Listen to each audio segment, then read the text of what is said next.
warahmatullahi wabarakatuh. Apa khabar semua? Ya, Ustaz harap semua sihat.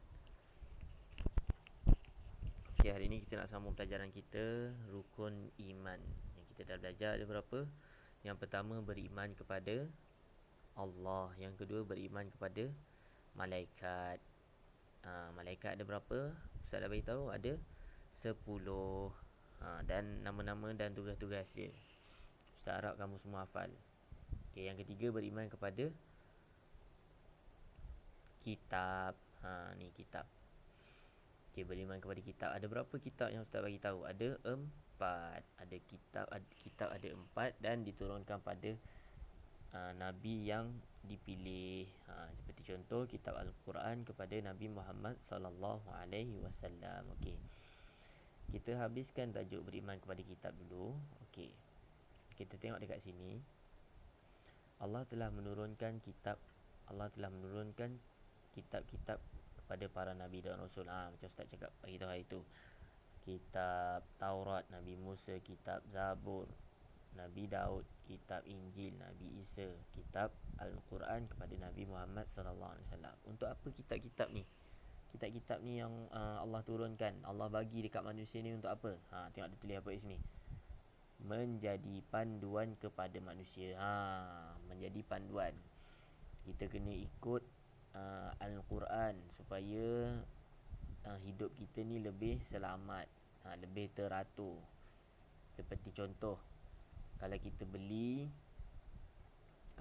TV kan, dekat dalam kotak TV tu dia ada buku kecil tu, buku manual.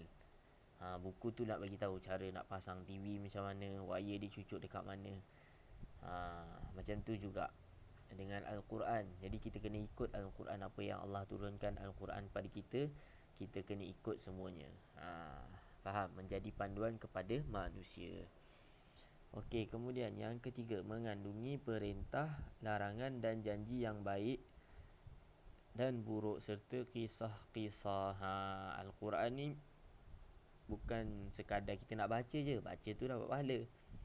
Kemudian apa lagi? Mengandungi perintah. Al-Quran ada perintah apa? Contoh dalam Al-Quran suruh apa? Solat. Kita kena solat. Kemudian larangan apa? Tak boleh mengumpat, tak boleh mencuri, tak boleh berbohong, tak boleh. Kemudian janji baik dan buruk. Janji baik dan buruknya apa? Janji baik ni contoh macam kalau kita buat amalan kebaikan, kita dapat pahala, masuk syurga. Janji buruk pula kalau kita buat dosa, kita masuk neraka. Serta kisah-kisah lah. Kisah-kisah cerita para nabi dan rasul. Banyak dalam Quran ni, boleh baca. Kamu baca, lepas tu kamu cari terjemah bahasa Melayu lah. Kalau bahasa Arab tak faham. Itu untuk beriman kepada kitab.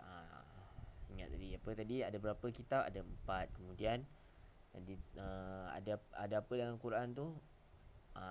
Perintah ataupun panduan kepada manusia. Okey. Kemudian beriman kepada Rasul. Kamu pun semua dah tahu beriman kepada Rasul. Rasul semua ada berapa? Yang wajib kita tahu ada 25 Rasul. 25 Rasul. Cuba nyanyi sikit.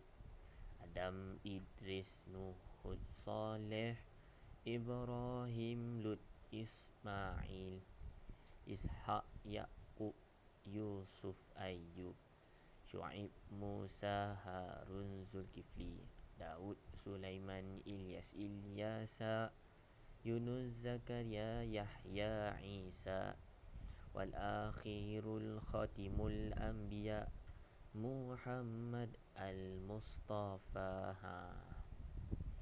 Itu nama Rasul. Ada 25. Kena hafal nama-nama Rasul tu. Okey, jadi apa tugas Rasul ni? Kenapa Allah turunkan Rasul kat kita? Okey, tengok yang pertama. First kali, Rasul merupakan seorang lelaki yang mulia. Yang pertama, Rasul tu kenalah lelaki. Tak ada pun perempuan jadi Rasul. Tak ada. Cari daripada Nabi Adam sampai Nabi Muhammad sallallahu alaihi wasallam, semua lelaki. 25 Rasul semua lelaki. Tak ada yang perempuan pun. Okey, yang kedua, menerima wahyu daripada Allah. Wahyu. Apa wahyu? Macam tadi lah Ustaz bagi tahu, wahyu tu kitab. Wahyu tu kitab. Menerima Al-Quran lah. Maksudnya Nabi bawa Al-Quran daripada Allah bagi kat Nabi Al-Quran. Lepas tu Nabi sampaikan dekat umat dia. Siapa umat dia? Kita ni lah. Jadi kita kena ikut apa perintah Allah dan perintah Rasul. Yang ketiga, menyampaikan wahyu kepada manusia dan jin. Wahyu kepada manusia dan jin. Bukan sekadar kepada manusia dia, kepada jin pun sama. Tapi kita tak nampaklah jin. Melainkan Allah bagi kita nampak, baru kita nampak. Macam Nabi Muhammad SAW, dia boleh nampak jin, Allah bagi dia untuk bercakap dengan jin, untuk sampaikan wahyu. Jadi senang je. Rasul ada berapa? Kena ingat ada 25. Kamu kena hafal nama tu, Nabi Adam sampai Nabi Muhammad SAW. Lepas tu Rasul ni lelaki ke perempuan? Lelaki. Lepas tu apa tugas Rasul? Dapat wahyu. Wahyu tu dia sampai kepada manusia. Wahyu tu apa? Tu Al-Quran yang Allah bagi tadi dekat kitab Al-Quran Allah bagi dekat Nabi Muhammad SAW. Lepas tu kita ni kena ikutlah apa yang disampaikan. Okey, boleh. Ingat, jadi kita dah belajar 4 dah. Beriman kepada Allah, beriman kepada malaikat, beriman kepada kitab, beriman kepada Rasul. Ada 2 lagi. Nanti kita akan sambung pada kelas akan datang. Assalamualaikum warahmatullahi wabarakatuh.